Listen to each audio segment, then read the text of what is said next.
Hello and welcome. Tonight, the Chief of Defense Staff, General Christopher Musa, pledges the commitment of the nation's security infrastructure to end oil theft in the Niger Delta within 3 months. Kano State Governor Abba Yusuf signs into law a bill for the creation of second-class emirates and appointment of second-class emirs in the state. River State House of Assembly, led by Victor Okojumbo, condemns the resolution by the Martin Amiruli-led House barring Governor Fubara from spending public funds. Okojumbo argues that the group have no legal capacity or moral basis to bar the governor from spending public funds. And the death toll from the cholera outbreak in the country rises to 103 cases. 3,000 suspected cases are recorded across 34 states and the FCT. On business news tonight, history is made as Nigeria commences the implementation of the African Continental Free Trade Area Initiative with inaugural shipment under the Guided Trade Initiative. On sports news tonight, the 2024-25 Nigeria Premier Football League will kick off on August the 31st as reigning champions Rangers International begin title defense against El Canary Warriors. And from Abuja, a federal high court issues a bench warrant for the arrest of Dr. Abraham Ehizoje over alleged refusal to produce the medical report of the detained executive of Binance Holdings, Tigran Dambayan. And in international news from London, several injured as Kenyan anti-government protests intensify again.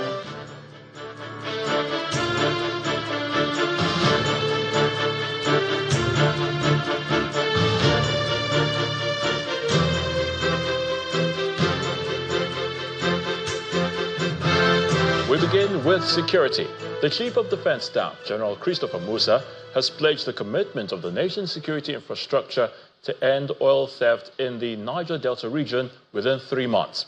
Speaking after a meeting with security agency heads in Abuja, General Musa stated that oil thieves and their collaborators will be dealt with to boost the nation's revenue.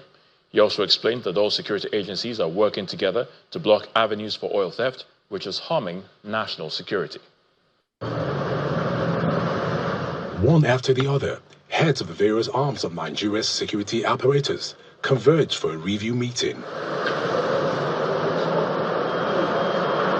The security chiefs immediately proceed to meet behind closed doors, and after 4 hours, the GCO of the NNPCL speaks on the essence of the meeting. Clearly, oil theft and vandalism have become a major national issue. We do have line of sight around what must be done, what should be done. Mr. President has directed the CDS to ensure that we contain this within the shortest frame of time so that we can restore national production to the level that Mr. President and our country is expecting. And to do this, it needs the coordination and cooperation of all armed forces, the police, the DIA, the Department of Military Intelligence, and everyone in Nigerian police, the DSS, and everyone is on board to see that this activity goes forward so that we can restore production. With a promise of collaboration from the police, the Chief of Defense Staff reads the Riot Act to oil thieves. Whatever is happening in the South has been ongoing for such a very long time, and we feel it is high time that it is stopped. What we are promising Nigerians is that henceforth, the entire South will be cleared of any acts of vandalism, criminality within the general area. Like we said, the President has given us a mandate to ensure that we secure the entire South and to enable NNPC and other IOCs carry out their attacks so that we can have improved production. And I can assure you, within the next shortest possible time, 2-3 months, you will see results coming in. We accept that we have challenges, and we accept that we must all come together to solve these problems. So we need the cooperation of everybody. All agencies are collaborating. We need the cooperation of members of the public. We need to take every step that we need to take to address all these issues. The meeting, which is attended by heads of security agencies, is aimed at reviewing their operations in order to effectively tackle the nation's security challenges, including oil theft. To politics, the River State House of Assembly, led by Victor Okojumbo, has condemned the resolution by the Martin Amiruli-led House, which barred Governor Siminalayi Fubara from spending public funds. Mr. Oko-Jumbo, who stated this in his opening remark during plenary today, said what Martin Amewole and the 24 others whom he described as former members of the House did was unfounded and is without validity.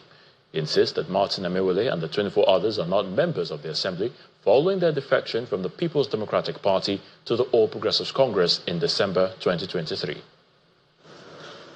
The arrival of the Speaker of the Pro-Fubara lawmakers in Rivers State marks the start of the session, a day after Governor Similalaye Fubara was barred by a parallel assembly led by Martin Amewole from using government funds. The Amewole group justified their resolution citing the governor's failure to present the 2024 appropriation bill before them and suggesting that an earlier presentation to the assembly led by Edison Ehie was invalid. Before the session begins, Victor Oko-Jumbo, the Speaker of the Pro-Fubara lawmakers who succeeded Edison Ehie, counters the resolution restricting Governor Fubara's expenditure of government funds. Oko-Jumbo argues that the Amewole group lacks both legal and moral authority to make such a pronouncement. The recognized 10th River State House of Assembly is the one led by Right Honorable Victor Oko-Jumbo. While urging the public to disregard the opposing Assembly's resolution, Oko-Jumbo also calls on the Independent National Electoral Commission to promptly initiate the process for conducting Assembly by-elections in the state. I once again call on the Independent National Electoral Commission to expedite preparations towards the conduct of by-elections to fill the vacant seats created by the River State House of Assembly by the defection of Martins Amewole and 24 others. During the day's proceedings, the Assembly receives a petition from Boni local government area against Ataba, a community in Andoni local government area, over alleged land encroachment. It also considers a bill for the creation of a vocational and technical training institute and a motion to end open defecation in the state. It will expand the facilities for training and retraining of technical teachers and ensure that these teachers are exposed during and after training to modern industrial experience. After deliberations, the House resolved to demand the executive declare a state of emergency on open defecation, among other requests. Declare a state of public health emergency on the practice of open defecation and prohibiting its practice in the state. This plenary session further highlights the division within the River State House of Assembly, a division that purists will be hoping is resolved sooner than later. Governor Abba Yusuf of Kano State has signed into law the Kano Emirate Council Establishment Bill 2024. The bill provides for the creation of 3 second-class emirs in Rano, Karaye and Gaya. Our correspondent Sadiq Ilyasu reports. The Kano State House of Assembly passed a bill creating second-class emirs in the state. The bill, which passed first, second and third readings within an hour, provides that Rano, Karaye and Gaya will now be considered as emirates under second-class emirs, who shall be appointed by the Kano governor. Shortly after passing the bill, the Speaker, along with other principal officers of the House, arrived at the Government House to present the bill to the State Governor. I want to assure you that it will improve the economy of those emirates. Not only improving the economy, it will bring people closer to the government. And any serious government needs to move closer to their people in order to know their problems, at least to know how to tackle it. The governor now makes it a law by signing the Kano Emirate Council Establishment Bill 2024. As we move forward, I urge all the newly established emirates to work in harmony within the confines of the Kano Emirate to promote unity, peace, and development across our state. Meanwhile, this administration will in due course announce the respective second-class emirs who will take charge of the newly established 3 second-class emirates. The State Attorney General explains the exclusion of Bichi Emirate from the list. You can safely refer to Bichi as a breeding ground for prospective Kano emirs. This is an established history, and the essence of the exercise being piloted by His Excellency the Governor is to preserve and protect the history and good values, traditional values of Kano. The signing of the Kano Emirate Council Establishment Bill 2024 marks a significant change in the administrative structure of the Kano State Traditional Institution. Sadiq Ilyasu, Channels Television News.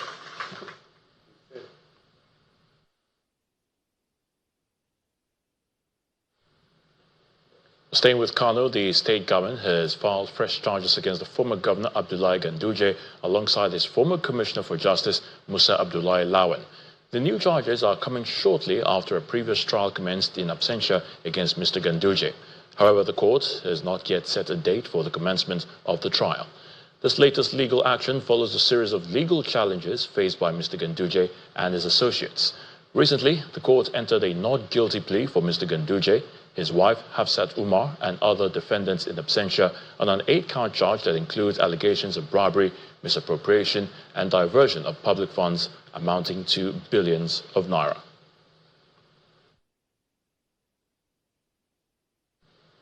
To the courts now, Justice Hamza Muazu of the Federal Capital Territory High Court has rejected an application by the former governor of the Central Bank of Nigeria, Mr. Godwin Emefiele, for permission to travel to the United Kingdom for follow-up medical checkup.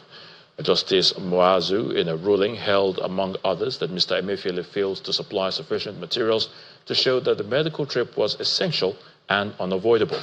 Justice Muazu found that while Mr. Emefiele claimed there was an invitation for him to travel to the UK for medical attention, he failed to tender a copy of the said invitation in court. The judge also found that Mr. Emefiele did not show that his ailment could not be attended to in the country. Justice Muazu also held that Mr. Emefiele is facing charges in 3 other courts. Staying with the court, and the Court of Appeal Abuja has dismissed the appeal filed by the People's Democratic Party and its governorship candidate Samuel Anyanwu, challenging the decision of the Imo State Tribunal, which affirmed the election of Hope Uzodinma as the authentic governor of Imo State. The court held that the appeal lacked merit, having resolved all issues formulated against the appellants in the suit. In the same vein, the appellate court also dismissed the appeal by the Labour Party and its candidate, Mr. Achono Neji, and that of the Allied People's Movement for also lacking in merit. The appellants, who were dissatisfied with the tribunal judgment, had approached the Court of Appeal on the grounds that the November 11, 2023 election was invalid by reason of non-compliance with the provisions of the Electoral Act. The appellants also challenged Governor Uzodinma's qualification with an allegation that his WAEC certificate of education result was forged. While delivering judgment, the Court of Appeal held that the appellants in their appeal failed to prove the allegation of non-compliance as alleged. A 3-man panel led by Justice Beatrice Sanga also held that the appellants failed to prove that the governor submitted a forged certificate.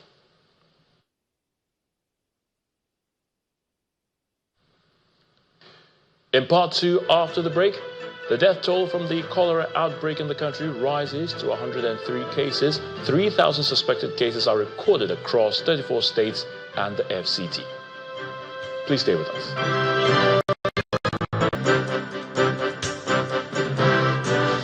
Welcome back. If you've just joined us, you're watching the News at 10, coming to you live from Channels Television Lagos. A reminder of our top stories. The Chief of Defense Staff, General Christopher Musa, pledges the commitment of the nation's security infrastructure to end oil theft in the Niger Delta within 3 months. The Kano State Governor Abba Yusuf signs into law a bill for the creation of second-class emirates and appointment of second-class emirs in the state. Rivers State House of Assembly, led by Victor Okojumbo, condemns the resolution by the Martin Amewule-led House barring Governor Fubara from spending public funds. Okojumbo argues that the group have no legal capacity or moral basis to bar the governor from spending public funds. And the death toll from the cholera outbreak in the country rises to 103 cases. 3,000 suspected cases are recorded across 34 states and the FCT.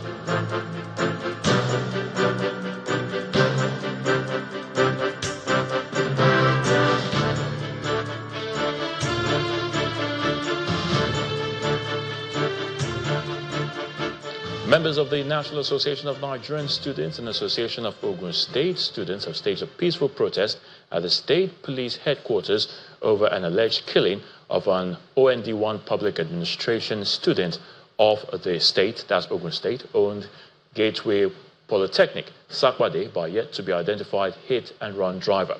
Now presenting the protest letter to the police authorities, the students demanded justice for the death of their colleague as they asked the police authorities to bring the culprit to justice. The Assistant Commissioner in charge of operations, or the Assistant Police Commissioner in charge of operations, Manga Fergus, who represented the State Commissioner of Police, Abiodun Alamutu, assured the protesting students that an investigation has commenced for possible identification and prosecution of the suspect.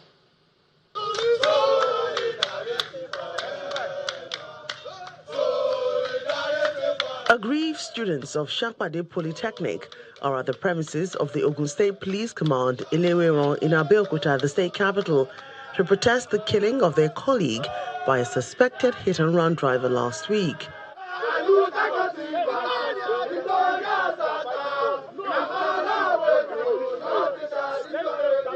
We are here today to submit our petition paper to the Nigerian police and making our demands. And what is our demand? Our demand is that the suspected vehicle that was said to have ran or drove into the premises of the NYSC should be fished out. The Commissioner of Police, just like myself and most of the police officers you are meeting here, we have children in institutions in different places around the globe and particularly in the country. And no parent will want to see, or as we are working here, they will call us that this has happened to your child anywhere and we want to keep quiet about it. They say the march to the command was necessitated by their desire to get justice for their fellow student, and all these are listed in the petition to the State Commissioner of Police as they demand that the matter be investigated. We have done our fact findings and we've seen the truth, and it seems these people are trying to hide something from us. The state coordinator of NYC is trying to hide something for us. He's hiding the person, the suspected car that hit our students. Eyewitness claim that the suspected person drove into the NYC camp immediately. The students claim that the driver of the suspected hit-and-run vehicle drove into the NYC compound, an allegation dismissed by the police authorities. The alleged vehicle was inspected. There was no single scratch on the vehicle.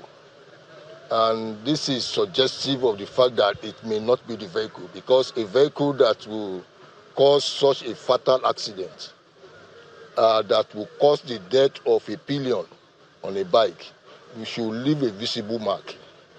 They said the vehicle had been washed.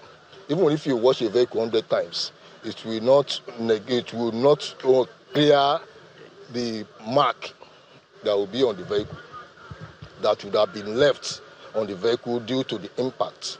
Now that the students have submitted their petition to the State Police HQ, they are hopeful that their demand for justice will be looked into and that the driver responsible for the death of their colleague is fished out and prosecuted. In Plateau State, an investigative panel set up by the federal government on the collapsed two-story school building in Jos, which left 22 people dead, has released a preliminary report on the incident. The Director General, Nigerian Building and Road Research Institute, Samson Duna, told journalists that the panel headed by O.F. Job of the Building Department at the University of Jos revealed that the physical observation of the building looked distressed and that weak materials were used for the building. The report resolved that the quantity of concrete used in the two-story structure was in doubt, as there was no boundary between the concrete and the steel reinforcement, adding that the slab reinforcement anchorage provided was inadequate. To health matters now, and 103 persons have so far died from the latest cholera outbreak in the country. The Director General of the Nigerian Center for Disease Control, Dr. Jaiz Idris, confirmed the figure at a media briefing in Abuja. Dr. Idris adds that over 3,000 cases have been recorded. He adds that the outbreak has now been recorded across 34 states and the FCT in 187 local government areas. Our correspondent Victoria Longshot reports. Room of the Nigeria Center for Disease Control (NCDC) is busy once again as the Director General of the center, Dr. Jaiz Idris, leads his team to provide updates on the latest cholera outbreak in the country. According to the latest data from the center, there are 3,623 suspected cases as the death toll surpasses the 100 mark. 34 states and the FCT have now recorded cases of the disease, leaving Enugu and Plateau as the only states that are yet to record any case of the disease. Lagos is the hardest hit state, bearing 56% of the cases. According to the NCDC, the fatality rate has dropped from 2.9% to 2.8% amidst ongoing efforts to combat the disease. When we see an unusual increase in number of cases, it's a trigger. And that's the trigger we got on, I think, week 24 of this year. That's where we saw that surge. And since then, we've been monitoring these cases. And what we're saying is that from that time up till now, there's a gradual decline in case fatality rate. Dr. Idris also speaks on epidemic-prone diseases, especially known to be on the rise during the rainy season. With the ongoing rainy season, there's an increased risk of mosquito-borne diseases such as malaria, yellow fever, dengue fever, and other respiratory-related illnesses such as cold, flu, and COVID. Yellow fever is called a viral hemorrhagic disease transmitted by infected mosquitoes. The incubation period, at the time of infection to expression of symptoms, is usually between 3 and 6 days. The NCDC continues to monitor reports of yellow fever cases in Nigeria all year round.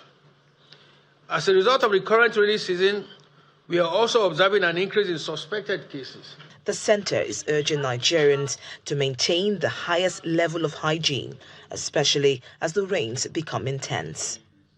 Victoria Longjon for Channels Television News. The National Council on Nutrition, chaired by Vice President Kashim Shettima, has approved new measures to combat malnutrition and food insecurity in the country. The council gave the approval at its meeting held at the Presidential Villa Abuja, during which the Vice President called for active and proactive involvement of all stakeholders. Among the measures approved by the council are the establishment of a national dashboard to provide better oversight and cooperation of nutrition-related initiatives across Nigeria. The Vice President assures Nigerians of the commitment of President Bola Tinubu's government to work with development partners, private sector players and state governments toward providing lasting solutions to the economic challenges confronting the nation.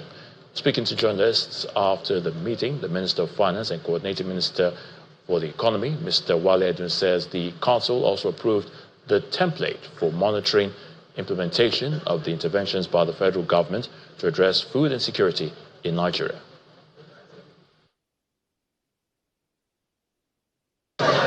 In all that we discussed today, the urgency of action was emphasized, and we launched, I can say, a template which will lead to very, very careful and very, very precise monitoring of implementation. As we all know, often some of these programs fall down at the level of implementation, so extra effort and extra attention is being paid to make sure that what is planned, what is promised, is faithfully implemented.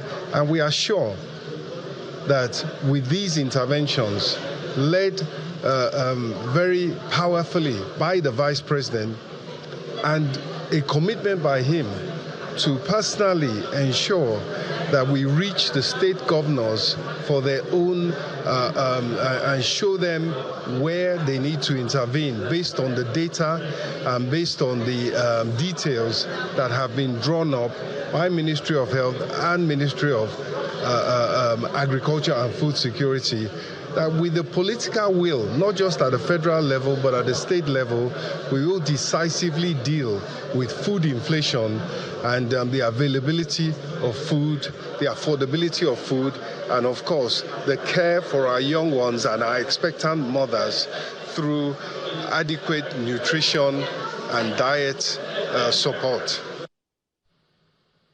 So let's head to the nation's capital now, and Victoria Longjohn is standing by to give us the very latest from our Abuja studios. Hello, Victoria. Over to you.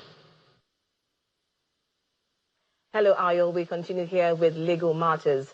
Justice Emeka Wite of the Federal High Court, Abuja, has issued a bench warrant for the arrest of Dr. Abraham Ehizoje, the medical doctor at the health facility of Kuje Correctional Center, over alleged refusal to produce the medical report of the detained executive of Binance Holdings Limited, Mr. Tigran Gambayan.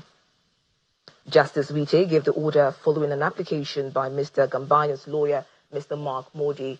Mr. Gambayan was earlier in the day carried into the courtroom. He, alongside the cryptocurrency firm, is facing a money laundering charge preferred against them by the Economic and Financial Crimes Commission, EFCC. Justice Wite had on July the 5th ordered the management of the Nigeria Correctional Service to release the medical certificate of Mr. Gambayan on or before July the 16th. The judge gave the order following an application by Mr. Modi, who is Mr. Gambayan's lawyer. At the resumed hearing today, Mr. Modi said in an open court that the judge's order had not been complied with. Mr. Modi then prayed the court to issue a bench warrant against the medical officer of the correctional center to be produced in court at the next adjourned date. The judge subsequently adjourned the matter to October the 11th and 18th for continuation of trial.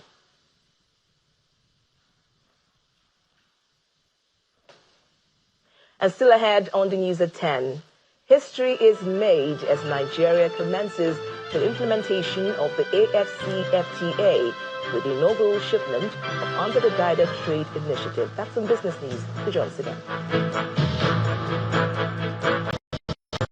Welcome back to the news at 10.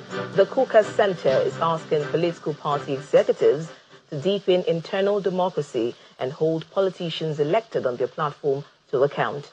At a roundtable hosted by the Kuka Center, the matter of how internal democracy impacts good governance featured prominently, even as political party representatives blame weak institutions for bad governance in the country. The Kuka Center is hosting executives of political parties at this roundtable on political party development and good governance in Abuja. This is against the backdrop of the post-2023 general election research on the management of political parties in Nigeria.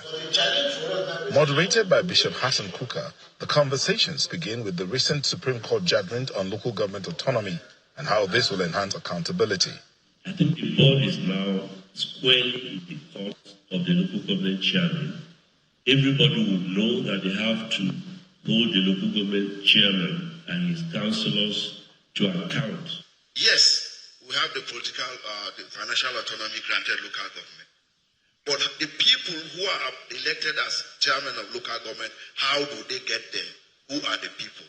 Other participants outlined the reasons behind the weakness of political parties and how to address the situation. The politicians, they embezzle public funds. But did you ask them how much they spent before they got that place? INEC, do you win election free? The political parties are weak if we examine the real meaning of a political party in a developed democracy. Their job becomes even more difficult after the elections. They have no control over the elected president. They have none over the senator. They have none over the governor, even under their parties. They are looked upon as beggars from the party headquarters. The organizer, Bishop Kuka, speaks on the role of citizens in building strong institutions. For the police to become an institution, for the bureaucracy to become an institution, Nigerians must collectively and individually learn to say no, to things going contrary to the principles of that institution. So I think it's everybody's business, really. It's everybody's business. The consensus at this conference is that all hands must be on deck to build strong institutions that will guarantee good governance in Nigeria. The Nobel laureate, Professor Wole Soyinka, says the root cause of the challenges of poverty, kidnapping, religious extremism, amongst others, confronting the nation are not as a result of inequality or neglect, but that of greed and selfishness. He was speaking in Abeokuta, the Ogun State capital, during an interaction with about 90 students who participated in the Wole Soyinka International Exchange Competition to felicitate with him on his 90th birthday. Governor Dakwa Abiodun arrives at the Ijegba residence of Nobel laureate Professor Wole Soyinka in Abeokuta, the Ogun State capital, where he was received by members of State Executive Council and associates of the Nobel laureate.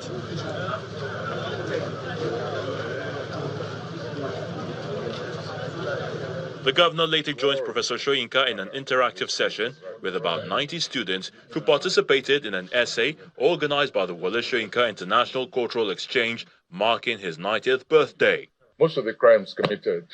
Next, the professor of literature seizes the auspicious moment to share his thoughts about the country and some of its challenges. Most of the crimes committed, in the most gory manner in this nation right now are committed by us, the citizens, against ourselves. Whether you're talking about killing for fetishes reasons, whether you're talking about the crimes of religious fundamentalism, very often we are our own worst enemies. And I felt it was about time that our own society is confronted by a true image of itself.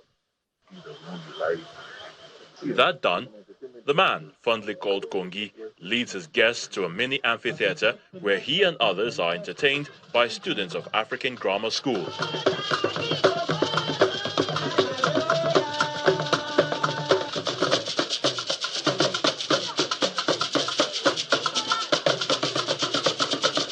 One of his plays, The Trials of Brother Jiro, a religious satire, published in 1981, was reenacted by the students to the admiration of the audience.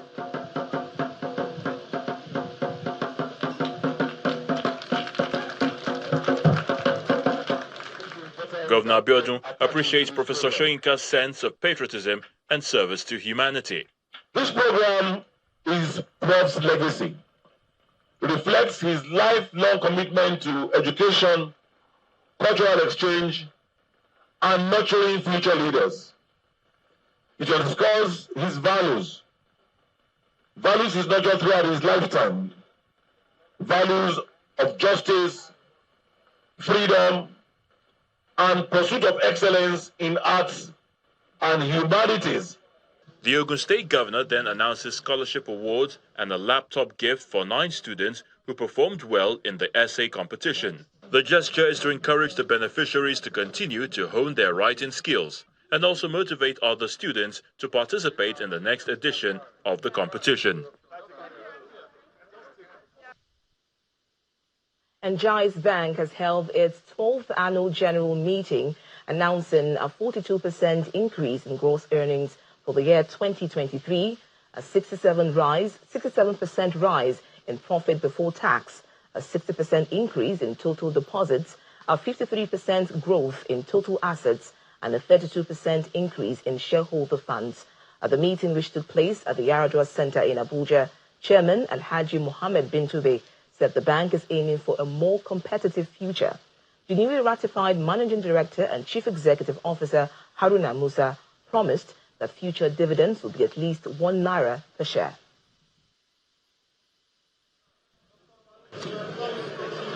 The Yaradua Center in Abuja hosts the board and shareholders of Jaiz Bank for the bank's 12th annual general meeting.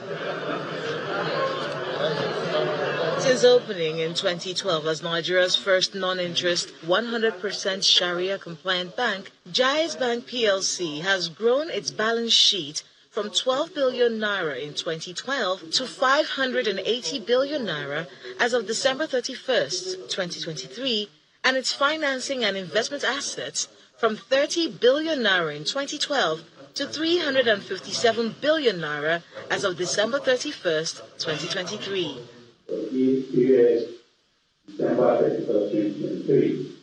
The Chairman Board of Directors, Alhaji Mohammed bin Tube, begins with a declaration of the dividends for shareholders. We're going to declare dividends now. Will a member please? So the dividend is 4 kobo, subject to withholding tax, and we assure you once you approve that, by the time you reach home, you will get the alert. Ratifications were made for non-executive directors Mohammed Mutalab and Ibrahim Indimi, while Haruna Musa was confirmed as the Managing Director and Chief Executive Officer of the bank. Thank you, Madam Musa. The Chairman of the Board of Directors, Alhaji Mohammed bin Tube, highlights the bank's future prospects with the new executives on board. We want to do responsible banking by financing the real sector, sustainable banking, investing in technology, and also helping the government to finance the real sector, especially agriculture, where we are facing a lot of food price inflation. In the meantime, the Managing Director and Chief Executive Officer of the bank promises higher dividends for shareholders. Well, honestly, we have had the clamor from most of our shareholders. They have given us a marching order that, honestly speaking, we have to move to minimum of 1 naira, and that's what we are promising. Henceforth, minimum should be 1 naira up. With the departure of Jaiz Bank's founding chairman and respected directors this year, the new board promises a renewed vision, innovation, and strategic direction to drive Jaiz Bank towards growth and resilience amid evolving challenges. And that's it from Abuja. It's now back to you, Ayo, for the rest of the news at 10. Thank you so much, Victoria. The Executive Secretary of the Petroleum Technology Development Fund, PTDF, Mr. Ahmed Aminu, has assured the country that the College of Petroleum and Energy Studies in Kaduna State will soon become operational for academic activities. He gave the assurance when he led the Minister of Petroleum Resources, Oil, Mr. Heineken Lukwubiri, to an inspection tour of the facility located in the Gabi local government area of Kaduna State. The PTDF Executive Secretary explains that the Petroleum College, when it becomes operational, will help in the training of senior technical management and executive cadre within the nation's petroleum industry. The construction of the College of Petroleum and Energy Studies in Kaduna State was initiated by the Petroleum Technology Development Fund in 2009 under the administration of former President Umaru Musa Yar'Adua. The mission of the institution is to build capacity, especially for top-level manpower in the nation's oil and gas industry. Sitting on 86 hectares of land along the Kaduna-Zaria Highway in Kaduna State, the Petroleum College is almost complete, ahead of its takeoff for academic programs. The Minister of Petroleum Resources, Oil, Mr. Heineken Lukwubiri, is here to inspect the facility. The minister inspects the school auditorium, the conference center, residential buildings, and many other facilities. After the tour, the minister expresses satisfaction with the project while maintaining optimism about the capacity of the college to make significant contributions to the sector. This facility is second to none. It's an excellent, center for training, excellent, college. To build the capacity that is needed in the oil and gas industry, like I said earlier, not just for Nigeria, but the entire, African continent. The Executive Secretary of the Petroleum Technology Development Fund, Mr. Ahmed Aminu, briefs the Minister on the state of work. To deepen the collaboration with an interim management team with membership drawn from both the PTDF and the NNPC was instituted to drive the completion of all outstanding works and ensure full utilization of the facility. So far, 63 Out of the 187 contracts awarded have been completed, while 24 contracts are at various stages of completion. According to the PTDF, the college, which is considered a premier center of excellence, has been accredited by the National Universities Commission to run degree and postgraduate programs. Business News is up next with Jocko Rogers.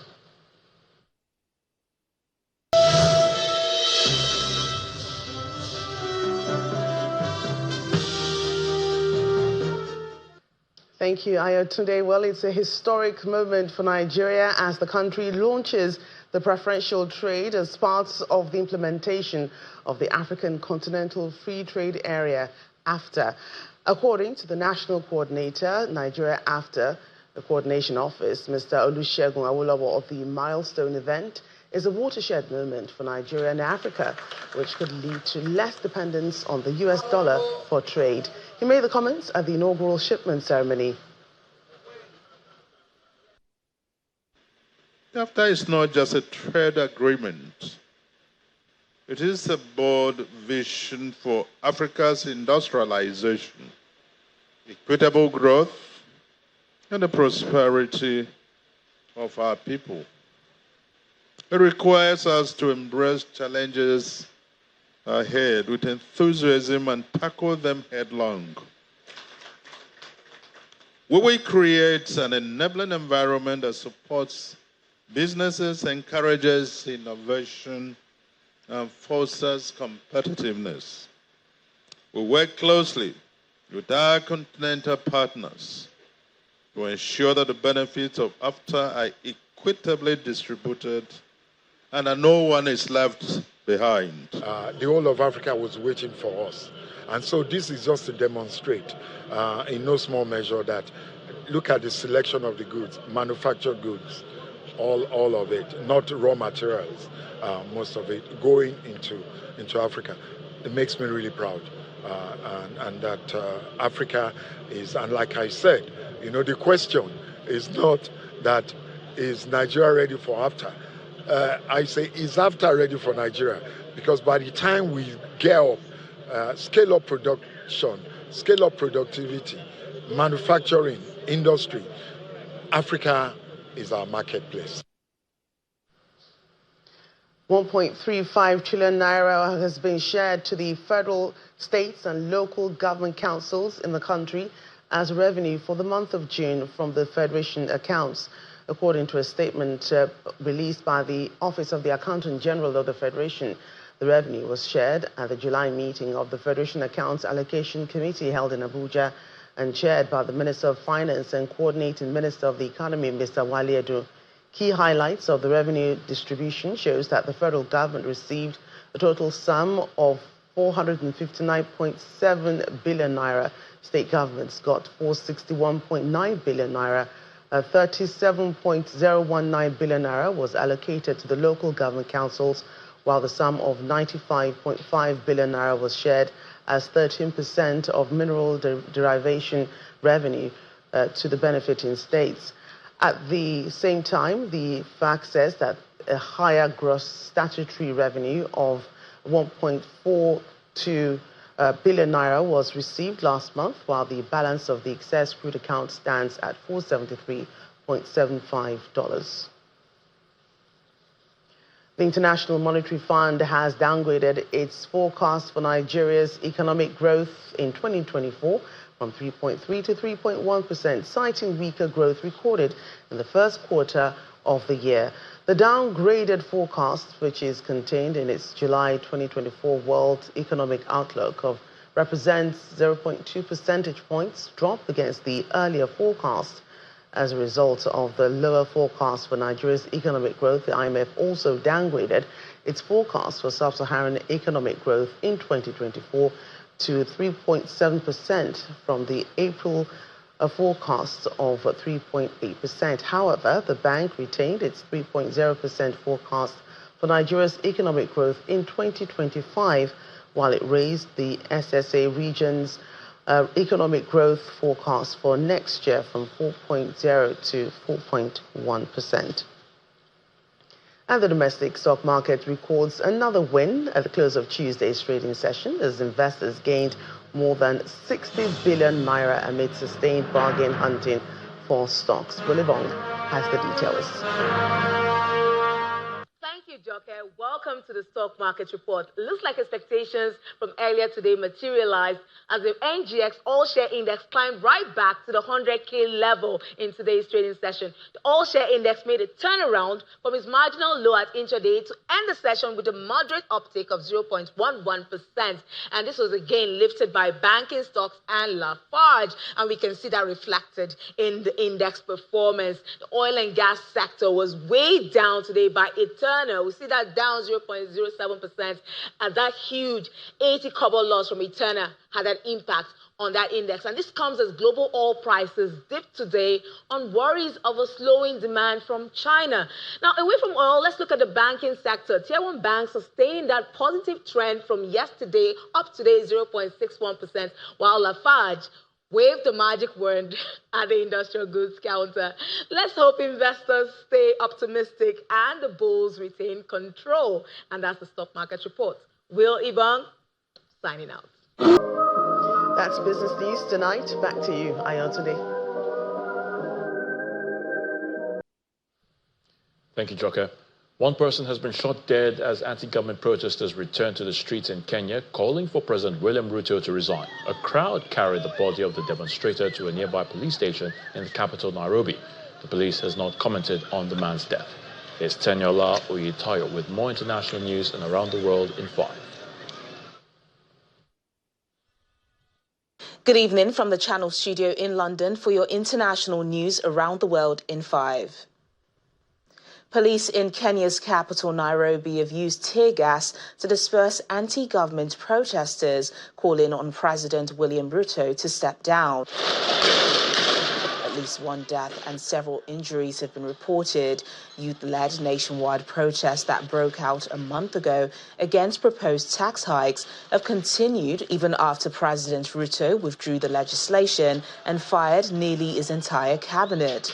Many demonstrators are demanding that the president step down, blaming him for misgovernance, corruption, and the deaths of at least 50 protesters during earlier anti-government rallies. We want Ruto must go. That is the one, because he has failed to give us accountability. Ruto is very much incompetent. He has no leadership skills. He just wanted the title to be the president of this country. After sending, we know like the guy is a puppet to IMF. That is Rwandan President Paul Kagame is on course to extend his 24-year rule by another 5 years in a landslide victory. Partial results announced by the Electoral Commission show he has 99.15% of the votes so far, with about 79% of ballots counted.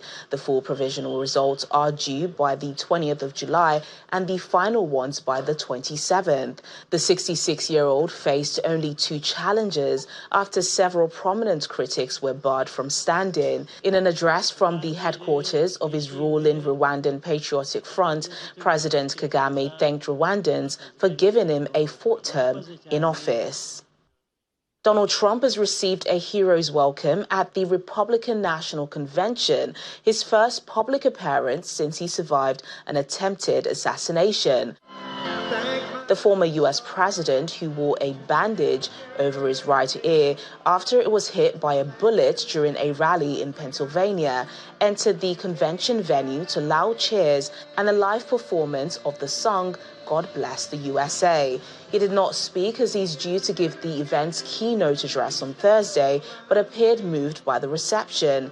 The 78-year-old formally clinched his party's nomination for the presidency on Monday, just minutes after he had announced he had chosen Ohio Senator J.D. Vance as his 2024 running mate. At least 4 soldiers have been killed in a gunfight with suspected militants in Indian-administered Kashmir. It's the latest in a recent spate of attacks by armed insurgents in the disputed region. Security forces came under fire on Monday night when they were carrying out a search operation in the forest of Doda district in Jammu. Last week, 5 soldiers were killed when their vehicle was ambushed in another part of the region, which is disputed disputed by India and Pakistan. At least 8 attacks have been reported in the region since June. A university student has been killed in the second day of violent clashes in Bangladesh over a quota that allows relatives of ex-soldiers to take up to 30% of government jobs.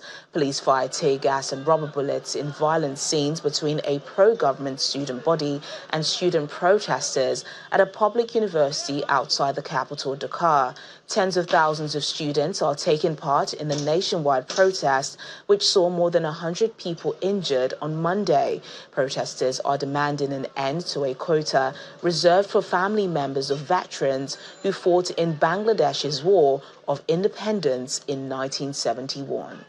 And finally, the first swan-opping of King Charles's reign is underway in Britain, continuing an 800-year-old tradition where the monarch's swans are counted. The count is carried out every July by brightly dressed crews of swan-uppers in rowing boats over 5 days.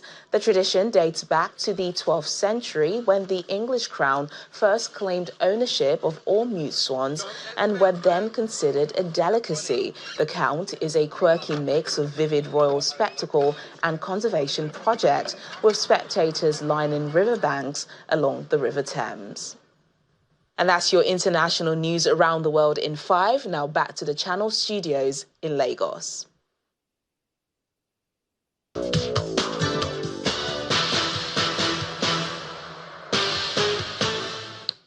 Thank you, Tenny. Welcome to Sports News. It's official. The 2024-25 Nigeria Premier Football League will kick off on August the 31st following the NPFL annual general meeting held earlier today in Abuja.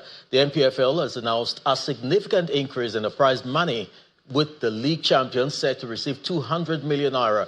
After today's draw on match day 1, Abia Warriors will host last season's runners-up Remo Stars in Abia. Debutant Beyond Limit will take on Enyimba International in Ikene.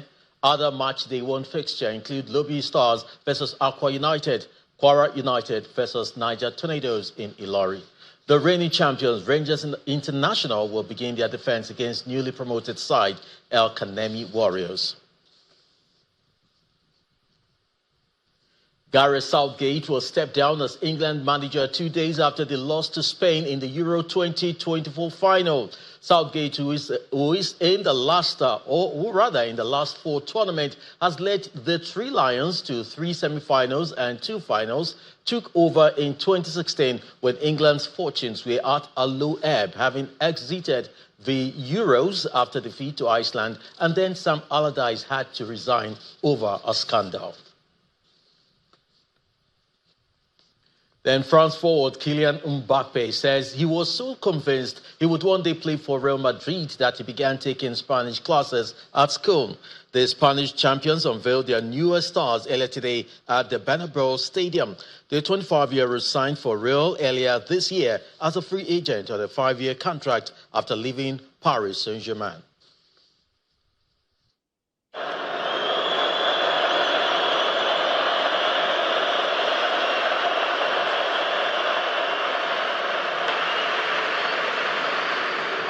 Ahora tiene la palabra el nuevo jugador.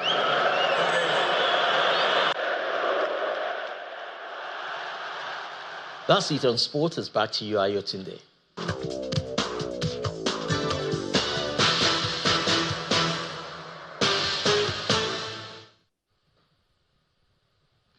Many thanks, Chris. And the main news again.